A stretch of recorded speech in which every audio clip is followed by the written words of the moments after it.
Hey, what's going on? You know who it is. You know what it is. All right, man. Yeah, I wanted to do this video, man. Just giving my thoughts on the whole, Triple G, you know, beast thing, the whole aftermath of the Dominic Wade fight. You know, it is what it is with Triple G. The reason why I don't give that dude no credit is because he's content with fighting these type of guys. Now, one of the subs made a comment that was kind of funny, but to a certain degree, it was the truth. He said if you getting paid $2 million to fight bums, and then people are packing arenas to come see you fight bums, then keep doing what you do. Why take a risk? Because I'm gonna tell you right now, man, this shit that Triple G is doing, this he running the hustle. I'm just tired of hearing this shit about that nobody don't want to fight him when that's absolutely not true. And that everybody's ducking him because we already know that's absolutely not true. It's fact that he ducked a lot of people. He already said he gonna stay at 160, so he's apparently not moving up to 168 anytime soon. So I mean, how many guys you gonna be able to fight at 160? And let's just keep it real, 160 is not a good division. Now, 154 is a good division. 168 is a very good division. 175 is a good division, but 160 is at best mediocre. It's kind of funny. Chocolatito and Triple G always seem to fight on the same cards because both of them are fighting in weak divisions. This is fact. That division that Chocolatito fight in, nobody ain't checking for that division. It's just fact. Now, people go come on here and say, well, Chocolatito is considered pound per pound number one by who? What, because Jim Lampley says it? Nah, that shit don't work with me. My thing is with Triple G, it's funny how other people would get on YouTube talking about they need to boycott this fighter, they need to boycott that fighter, and we already know these certain fighters would be on the coincidental list, but they'll say because these dudes are not fighting competitive fights, but Triple G continues to fight uncompetitive fight after uncompetitive fight, just a shitload of mismatches. But then you don't hear people saying, well, we should boycott Triple G until he fights a credible opponent. Maybe we should have did that when he was making all them excuses on why he didn't want to fight Andre Ward. Maybe we should have did the same thing on when he was making all these excuses on why he didn't want to fight Lara. All these excuses on why he don't want to fight James DeGale. All these excuses on after calling Carl Froch out. Then Carl Froch said, okay, I'll accept the fight if we could do it at 170, 172 because I can't make 168 no more. Then all of a sudden they backflip. They flip-flop. He got a history of doing this shit. Now, I know it's a lot of people on here praising Triple G, and that's fine. But I'm not giving that dude no credit. Because it's like this. Like I said, when you beat the tops, then you start getting props. But I'm not watching Triple G fight guys like Dominic Wade no more. If he fights Toriano Johnson, I'm not watching that fight. I'm not watching him fight those kind of guys. I'm not watching him fight no Billy Joe Saunders because we already know Billy Joe Saunders, as soon as he get hit, he gonna fold. Now, if he fights Jacob, then I'll watch. If he fights, somebody of substance, then I'll watch. But I'm not watching these bullshit fights no more. Why should I? Like I said, you guys are the same motherfuckers that complain about other people. Oh, these dudes. Oh, this is the Mitch man. Oh, this is a cherry pick. But then Triple G has been proven to do the same thing. He'll go on and fight these guys, and he'll knowing that he gonna beat them. But then you guys will worship the ground he walk on. And don't come on here talking that. Oh, you don't like it because I'm telling you right now. Anybody come with that shit, I'm gonna block your ass. Ain't got nothing to do with his color. So don't come with that shit. And don't come with that, oh, well, you hating on Triple G. Well, Triple G's knocking out everybody. And then when I say, okay, so is Wilder. See, HBO is continuing to sell people this bullshit, this knockout streak shit. And you know, I talked to somebody on the phone about this shit. That's what they really doing. They selling out knockouts. They're selling knockouts. They're not selling the actual fighter. They're selling guys that he can knock out. These bums. And I'm gonna tell you something. The moment that a dude goes to distance with Triple G, his stature is gonna go down dramatically. You know, the moment somebody goes to this, that's what they really selling you. Oh, he's knocking out everybody. That's what they're really promoting. They're not promoting the fighter himself. They're promoting the knockouts. Why you think they keep saying, oh, the knockout streak continue? But look who he's knocking out. Y'all need to wake up and figure this shit out, man. I've been figured this shit out. Y'all ain't paying to see a good fighter. You going to see a motherfucker knock bums out. Now, if he do that to Daniel Jacobs, that'll be impressive. But then again, keep in mind, Daniel Jacobs has been knocked out before. So it wouldn't be too impressive because he's been stopped already. Daniel Jacobs has a loss.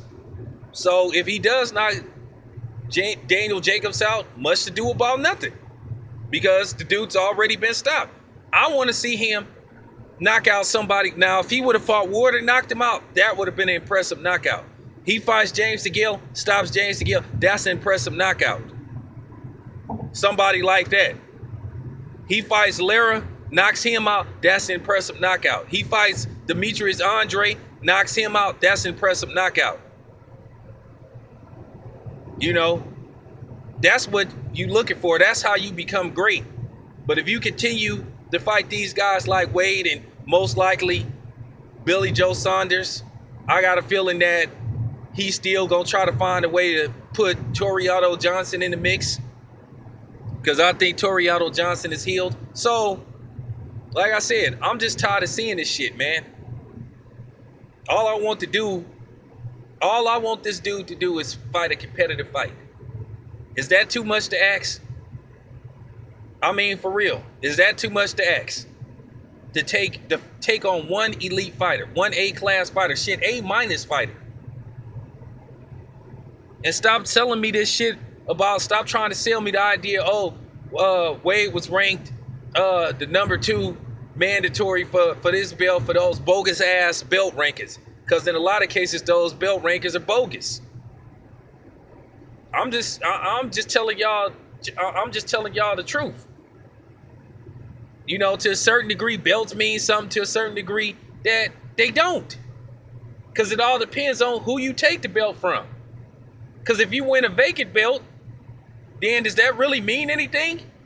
Because basically you just fought another dude for that belt instead of fighting the actual belt holder. See, it's a big difference. Y'all need to start figuring that shit out, man. Because like I say, one thing about me, when I do these videos, man, I don't use BoxRec. I hardly ever use BoxRec. I freestyle all this shit. This is knowledge that comes from the top of the dome. Memory. You know, seeing actual shit. I don't hardly ever use BoxRec. You know, like a bunch of other motherfuckers on here. You know, cokeheads, drunks. You know what I'm saying? A couple of other clowns on here. This is me, man. This is real talk. You know what I'm saying? My real talk, not fake talk. So I'm just saying this shit, man. I'm not watching Triple G fight these kind of dudes no more, man. Because it's like this. Y'all can't have it both ways. Y'all can't sit up there and hold somebody you know, a darker color to high standards, but then another dude, you know, hold him to lower standard. Oh, well, he's knocking people out. Like I said, you guys contradict yourself on a regular basis. Which one is it? Do you want knockouts or you don't want knockouts? Yes or no? Do you want knockouts or you don't want knockouts? I get it. You appreciate the knockouts if it come from somebody else or certain people. I get it. You know, I get it. If this dude is knocking people out, then it's no big deal. It's a level of competition. But if the other dude do it, you know, oh, he's the greatest thing since sliced bread. Like I said, it all depends on who you knock out. You can fight, you know what I'm saying? Julio Cesar Chavez Jr. went like an astronomical amount of fights without losing. But let's face the fact, those dudes that he fought wasn't very good. A lot of club fighters, a lot of, you know, part-time fighters. What I mean by part-time fighters is they have a 9 to 5. They ain't fully concentrating on fighting. So that sort of devalues your win streak, because it is all about who you fight. So I'm not giving this guy no props, man. So like I said, you guys get mad at me all you want. You can talk all the shit you want, but it's fact with me, because your resume at 34 stinks. It stinks. It sucks. It's horrible. And then people say, oh, well, if he was black, if Triple G was black, you guys would be worse in the ground. No, first of all, no, I wouldn't. And then second of all, for you motherfuckers that's sitting up talking that shit about, well, if he was black, y'all black. First of all, motherfucker, if you ain't black, don't try to speak on black. Because you ain't black. You don't know what's going on through a black person's head. That's the problem with you motherfuckers. You know what I'm saying? I listened to a lot of dudes' videos, man. You know, before I made my video, I listened to the homie Ticket TV's video. I listened to the homie Max Ryder. I listened to the homie you know, H Money. As Baby say, I listened to all three of them. All three of them. And I'm sorry, Triple G ain't getting no respect until he fight better competition. Now, like, if he fights Jacobs, hey, I'm good with that. I'll give him his credit if he beats him, but keep in mind, Jacobs have been beat before. He's been knocked out before. So that would be right up Triple G's alley. You know, to fight somebody that's already been stopped. Rubio had already been stopped, you know, before. And then Lemieux had got stopped by, you know what I'm saying? Lemieux had got stopped by, you know, Rubio. So why was we putting so much stock into that fight? We knew it was bullshit. But here's the thing. Real boxing fans know the truth about Triple G. And I'm going to end it with this. He can sell out arenas, but here's the thing. He can't sell out pay-per-view. You would put that Wade fight on pay-per-view, at best that fight would have did maybe 50,000 pay-per-views. See, here's the thing. Yeah, people will watch Triple G fight on TV, or they may actually go out and see him fight if he's in their area. But here's the thing. You can't get 2 million people to fork out $69 or $50 or however much pay-per-view costs to watch Triple G fight a nobody. I'm out, man.